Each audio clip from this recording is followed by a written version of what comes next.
साथियों,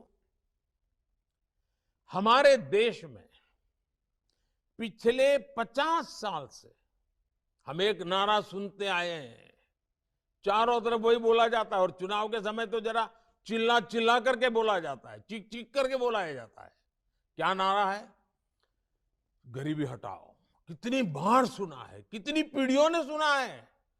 नारे नारे नारे, बस नारे देते गए।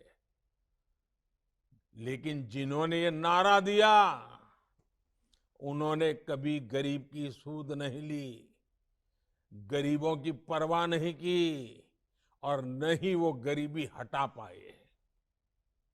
एक स्वाभाविक सा प्रश्न है कि जो काम 5 दशकों में नहीं हो सका, वो भाजपा सरकार ने इतने कम समय में कैसे करके दिखाया। इसके पीछे वजह है कि हमने सामान्य मानवीय के जीवन की मूलभूत कठिनाइयों को कम किया है। और हम लोग वो लोग हैं जो गरीबी को जी करके आए हैं। गरीबी की समस्या की जड़ें कहां कहां है, इसका हम लोगों को भली भांति ज्ञान है, अनुभव है। इसलिए हम उन जड़ों से गरीबी को काट करके गरीबों को गरीबी से मुक्त करने का सफल अभियान चला पा रहे हैं। आप देखिए, सरकार ने देश में उन 18,000 गांव में बिजली पहुंचाई है जहां अब तक बिजली नहीं पहुंची थी। इनमें से लगभग 13,000 गांव पूर्वी भारत के ही तो थे। और ये आज लोग जो मणिपुर मणिपुर कर करके राजनीति करने में लगे हैं ना, उनको कभी ये विचार नहीं आया कि ये नॉर्थ ईस्ट और पूर्वी भारत में 13,000 गांव अंधेरे में डूबे पड़े थे। हमने 15 अगस्त 2019 को जल जीवन मिशन की शुरुआत की थी। तब देश के 20% से भी कम ग्रामीण परिवारों तक नल से जल की सुविधा थी।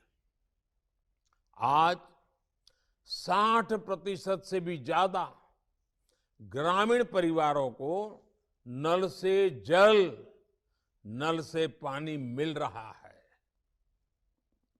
आपसे कई लोग ये जानकर हैरान रह जाएंगे कि मिजोरम जैसे राज्य में 4 साल पहले तक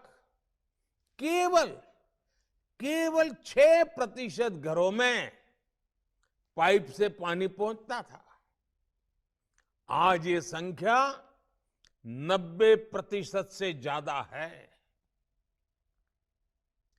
बिजली पानी की तरह ही पीएम आवास योजना भी गरीबों के जीवन को बेहतर बनाने में बहुत अहम भूमिका निभा रही है। बिहार में पिछले 9 वर्षों में 50 लाख से ज्यादा पक्के घर पीएम ग्रामीण आवास योजना के तहत बने हैं। 50 लाख। ये हमारे पश्चिम बंगाल में ये सरकार काम भी नहीं करने देती तो भी लगभग 45 लाख गरीब परिवारों को पक्का घर देने का काम हम कर पाए हैं। उधर असम में भी गरीबों के लिए 20 लाख घर बने हैं। इन योजनाओं से गरीब की ताकत बढ़ी है, उसे नए अवसर मिले हैं और वो अब गरीबी में रहना नहीं चाहता है।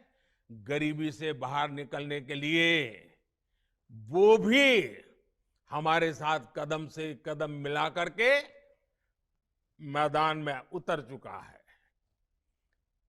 देश ने अब ऐसी सभी योजनाओं के सैचुरेशन का टारगेट रखा है।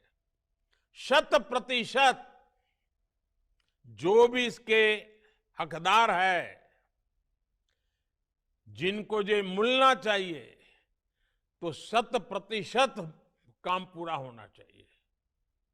और इसलिए मेरा सुझाव है कि आपके पास अपनी पंचायत के एक एक लाभार्थी का डेटा होना चाहिए। जितनी भी योजनाओं का लाभ मिलता है, हर गांव के अनुसार उनकी सूची होनी चाहिए। उन्हें इन योजनाओं से जोड़ने के लिए आपको समय सीमा तय करके काम करने की जरूरत है। हर सप्ताह इसका एक चार्ट बना करके अफसरों से रिपोर्टिंग लेना चाहिए। डिटेल में उनसे जानकारी लेनी चाहिए। बताओ भाई, ये योजना इस हफ्ते कहां पहुंची, ये योजना इस हफ्ते कहां पहुंची, फलानी तहसील में क्यों कम रह गए, फलाने गांव में क्यों कुछ नहीं हुआ। आप जितनी पूछताछ बढ़ाओगे, और पूछताछ मतलब किसी को कटघरे में खड़ा नहीं करना होता है, प्यार से बातचीत करके उनका ध्यान आकर्षित करना होता है, तो उससे अफसरों का भी काम करने का उत्साह बढ़ जाता है। तू मैं करने से कभी फायदा नहीं होता है।